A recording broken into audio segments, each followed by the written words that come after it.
నమస్తే అండి అందరికీ.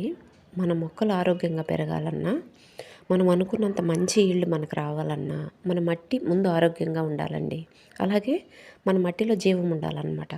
మరి మన మట్టి ఆరోగ్యంగా ఉండాలంటే మన మట్టిలో ఏముండాలి అని చూసుకున్నట్లయితే, మన ప్రకృతి వ్యవసాయ నిపుణులందరూ చెప్పే విషయం ఏంటంటే, మన భూమిలో మీరు ఎంత ఎక్కువగా ఆర్గానిక్ కార్బన్ని డెవలప్ చేసుకోగలిగితే మీ మట్టి అనేది అంత ఫెర్టైల్గా తయారవుతుంది అని చెప్తున్నారు. కాబట్టి మనం ముందు ఆ విషయం మీద దృష్టి పెట్టాలండి.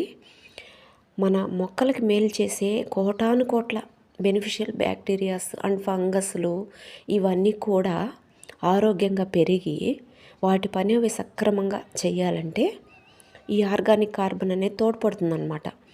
మనం వేలకు వేలు ఖర్చు పెట్టి ఎన్ని ఇన్పుట్స్ ఇచ్చినా కూడా మొక్క డైరెక్ట్గా తీసుకోలేదు. వాటిల్ని సేంద్రియపరిచి మొక్క తీసుకోగలిగే స్థితిలోకి మార్చి ఇచ్చేదే ఈ బ్యాక్టీరియాలు అన్నమాట.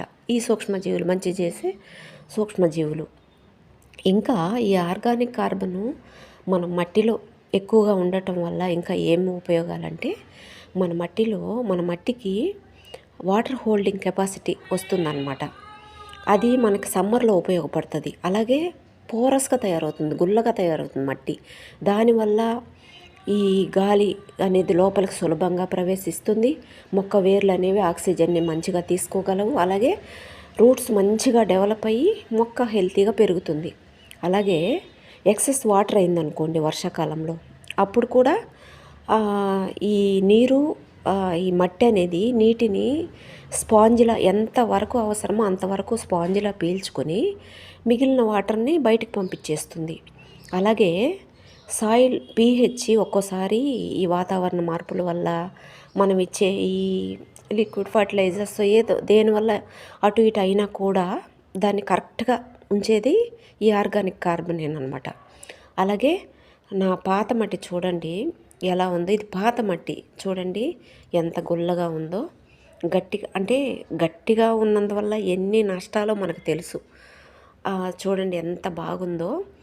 ఆర్గానిక్ ప్రతి మన జంతు వ్యర్థాలు కానీ మన వృక్ష వ్యర్థాలు కానీ ఏవైనా కూడా లాస్ట్ ఆర్గానిక్ కార్బన్గా మారిపోతాయండి.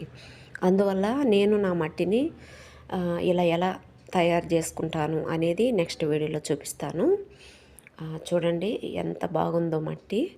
ఇంకా ఇట్లాంటి మట్టిలో మొక్కలు హెల్తీగా పెరుగుతాయి కాబట్టి మనం ఎక్కువ ఎరువులు కొని వేయాల్సిన అవసరమే లేదండి. మట్టి ముందు ఇలా మనం ప్రిపేర్ చేసుకోగలిగితే చాలు.